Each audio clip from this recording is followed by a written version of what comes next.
He's right now locked in his basement. He's put the lid on, you know, the lid on the garbage can. That's what they tell him. This guy doesn't leave his basement.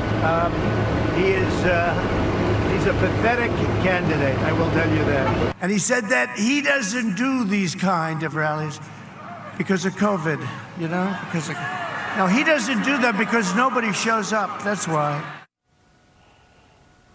That was the president yesterday in Pennsylvania, hitting Joe Biden over his light campaign schedule as he himself was blitzing through Pennsylvania, making 3 stops in that battleground state. The former vice president defended his schedule later in the day during a previously unannounced stop outside Philly, about 15 miles from his Delaware home. The big difference between us and the reason why it looks like we're not traveling, we're not putting on super spreaders. We are doing what we're doing here. Everybody's wearing a mask and trying as best we can to be socially distanced. And that's what we're doing. And you've attended a number of our press conferences as well. It's important to be responsible. Politico out with this headline: caution and confidence keep Biden close to home in the final days. Biden leads Trump nationally in polls, the Real Clear Politics average, by about 7.5 points at this point. Power Panel radio show host and Fox News contributor Leslie Marshall, and we are working to get our second guest up as well. Leslie, let's talk about, if we can, why you go to Georgia and then not back to Pennsylvania when you know how much in play Pennsylvania is. And by the way, 15 miles from your home for just a quick moment does not compete with the president, who's popping down with big crowds 3 times yesterday.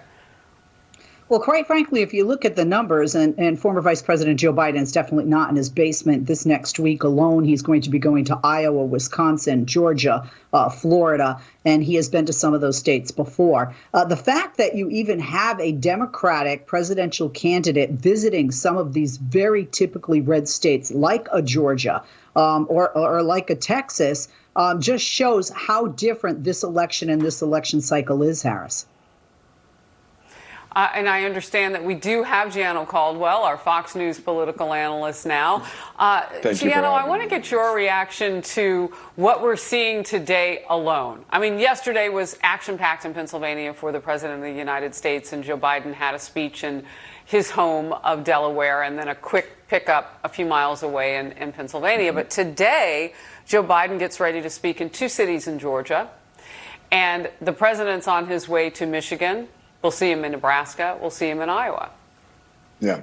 9 out of 12 swing states show the president gaining ground. And I know that the polls are tight in just about every one of these particular swing states. But I think it shows, at least in the final week, there being enthusiasm for the Trump candidacy among conservatives and certainly some independents. I wrote a piece for FoxNews.com, which just came out yesterday, where I talk about the hidden Trump vote and the mystery of the 2020 election.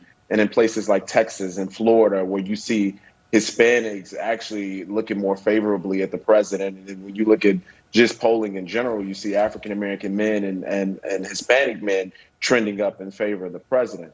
So when it comes to what we're seeing in these jam-packed events, the president is doing what he should be doing. He should be working his heart out in these different states where he has a really strong chance of winning. Michigan, Pennsylvania, Wisconsin. Those are states that he absolutely needs to win. And considering what Joe Biden did in the final debate yesterday, when he said that the oil and gas industry, that he would make some changes there, would certainly impact jobs in places where people really depend on these high paying jobs, the president has a real opportunity to tell the American people in those particular states he will fight for them, unlike what he believes Joe Biden will do.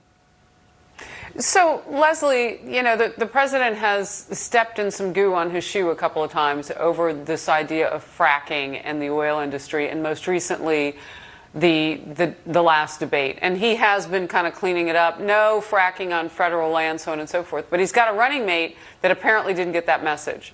And so she's on tape several times saying no fracking. What's going on? And you know how critical those states, Oklahoma and Pennsylvania and Texas, those energy states are.